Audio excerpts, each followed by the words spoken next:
Okay, we're going to talk a little bit about image and ministry.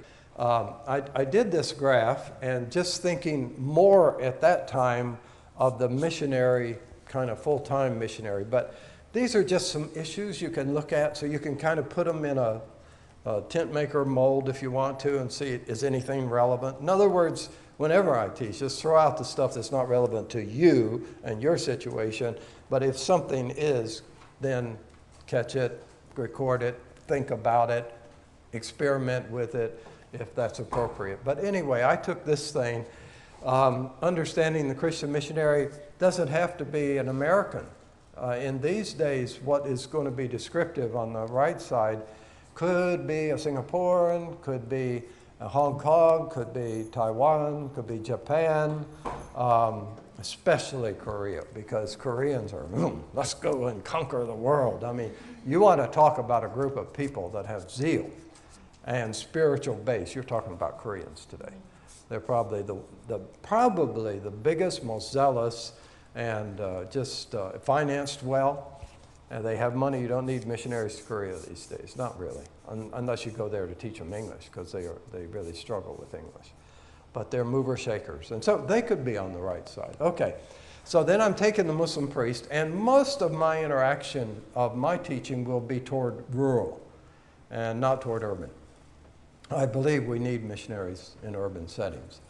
But the movement in Bangladesh, though it has reached into urban areas, it has been, the big numbers are rural. And most Muslims in the world live in rural settings, not urban settings. So in my own thinking, and we'll come to that later too, and under target group, but to me, we should not neglect the rural areas of the Muslim world, because I think, and I'll give reasons for this later, that is probably where more fruit is going to come than in urban evangelism. I have to tell this on Greg, my dear buddy. He wrote me a letter once from KL. He was getting so discouraged not seeing fruit in KL. And it was just tearing him up, because he's like, go, let's make it happen. We're the unstoppables. I got onto him one time saying, you better get rid of that slogan. You're stoppable. So he got to KL and he found out he was unstoppable. And so he wrote me and said, Phil, you're working urban with the Muslims in Manila. What are some hints? What are some helps? And I wrote back and said, Greg, there's a fantastic book out on that subject by a fantastic author, and you should check it out. Anyway, I can get away with him because he wrote that book on urban church planting. Okay, so the Muslim priest has a more in rural areas, passive disposition, whereas a missionary may just by personality and upbringing be a driver, a doer. He would be on the left side more subjective in outlook, whereas, basically we are black and white, we're objective, we want to know how it works. The subjective gray is often something we're not very comfortable with. Muslim priest is people-oriented. It was just always interesting to watch them. They have time for people. This is their profile of work. This is what they're supposed to be doing, their job description. Talk to people, interact with people, visit people in their home. And whereas we would be the more task-oriented, financially poor, with the exception of certain peers, possesses a car, computer, camera, and all the internet stuff, and could be regarded in contrast to over here as an extremely rich. I have never personally interacted with a rich imam, or even a wealthy imam, or even an upper middle class imam. And even in my experience in two-thirds world, in the cities, they're all nominally paid, in my experience. So I'm not trying to extrapolate that to the whole Muslim world. But certainly in the rural areas, they just live very, very simply and connect with the mosque and do their thing. Whereas just by baggage, what we bring with us when we go out to begin our missionary careers, it would make us look rich in comparison. Would not attend drama, watch TV, go to movies. Perhaps a missionary would do this. Would not eat in expensive restaurants, financially not able to. maybe the missionary would never eat pork, would perhaps eat pork covertly, depending on the situation. When he first went to Bangladesh, I love bacon, you know. And so I say to our friends back in the States, we're in this little village, and I said, send it in a parcel, and canned bacon that's been processed, whatever. So they would send it, and way back, this is the early 60s, they'd send, and we anticipate this box coming on top of a peon's head from the post office, and so they would come and we'd open it up and there would be 2 or 3 tins of this bacon, and so we had a house helper. She'd go away in the evening, we'd close the windows, and Julie cooked the bacon and then take the empty little can out and bury it in the backyard until the dogs dug it up. But anyway, wanting to be culturally sensitive, but not so sensitive as I didn't get my bacon. But anyway, yeah, I mean, people deal with this differently in different ways. But to them, it's amazing. It's right at the level of alcohol. Pork, they can't imagine anybody eating pork. And probably the most derogatory term is son of a swine, son of a pig. And I've heard that used, a Muslim against a Muslim, I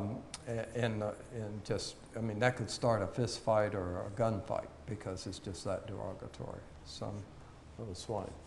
So being sensitive to that, I mean, we got into contextualization, of course, all of that went by the board. Man's clothes identify him as a religious person. In the village of Bangladesh, they would have full robe on and the tupi hat. And the Christian missionary would, perhaps his clothes identify him as a secular person, wears a beard, always in the Bangladesh setting, and infrequently perhaps has a beard. When we went to the Philippines, I mean, we all had beards when we got in contextualization. We got Philippines, we were freed from that because Filipinos don't have the biological wherewithal to produce a beard. Okay, most anyway. Muslim priest, wife would either wear a veil or culturally approved clothes. And for the missionary wives have not always dressed in clothes which would be regarded by Muslims as modest. Thus their identification with the sinful actresses as seen on Western movie TV imports. And now the internet has swept Muslim countries. And this whole area of pornography, I mean, it's just a worldwide phenomenon. It's so big and it's so tempting. All these Muslim young men who have had repressed sexuality, perhaps, now they don't have to go buy a book or go to a theater. All they do is just push a button. We all know the perils of the worldwide internet in taking people down in immorality. And I tell you, it's sweeping the Muslim world, and it's very sad. And we are connected with that in the sense of white. Most of the actresses and actors are white, okay, in pornography. They say 70, 80% of pornography is produced in America and Europe. So this is a huge issue of clothes. Even the missionary may be modest, but just, you know, the wife, I mean, Julie was 22 when we got out there, and so we had to be very careful with dress and stuff, but just by being white, there's that association. Okay, then we come to ministry. Again, depending on the area, you're thinking rural here, but the Muslim priest, the mosque is a focus of life. And even if you're a tent maker, they may not see you going to church very often at all and wonder about, I mean, the mosque is a center of spirituality for a Muslim. It's a center of expression of the faith. It's the outward expression. And they don't see if they're a good Muslim or an imam, the imam would be there 5 times a day. And so they look over and see the missionary going to church a few hours a week and wonder about that. The priest would pray openly 5 times a day. And the missionary may have very little public prayer. He fasts for 1 month during daylight hours. Seldom, if ever, fast. Fasting is not a huge tradition among evangelical Christians. So that's a big contrast. And we'll come to fasting. We'll talk about fasting. We'll talk about all these things later. Constantly uses religious vocabulary, alhamdulillah, and Allahu Akbar. whereas we don't do that very much, at least openly. Not a giver of financial aid is a recipient of local money only. So they don't have the big projects, at least out in the rural areas. And so there's not this financial profile, whereas we are dispensers of foreign funds, relief jobs, training institutions, hospitals, etc. The day that we came toward the end of our time in Bangladesh, and we wanted to go out to a place where there had never been a Christian in the history of the world. It's all Muslim, some Hindus. And I was so tired of being in Dhaka as the head of the Bangladesh Bible Correspondence School, and having been there many years and knowing the language and having all these contacts with the traditional church and others. And I was always called Boro Sahib. I don't know if you know what that means, but that's big man. That's an exalted designation that you are somebody important. So they would just always say that. And I just disliked that so much. So then we went out from Dhaka, gave up the correspondence school, somebody else took it, and went out to the village, not a village, but a town. And from the start, I was not Boro Sahib. So remember, surrounded by Muslims, those were my interactive group, and I was always Bhai, brother. And how pleasant it was to come from this Boro Sahib with employees in the Bible Correspondence School and all that, and come to their level of being a brother. It was really nice. And they treated me that way as well.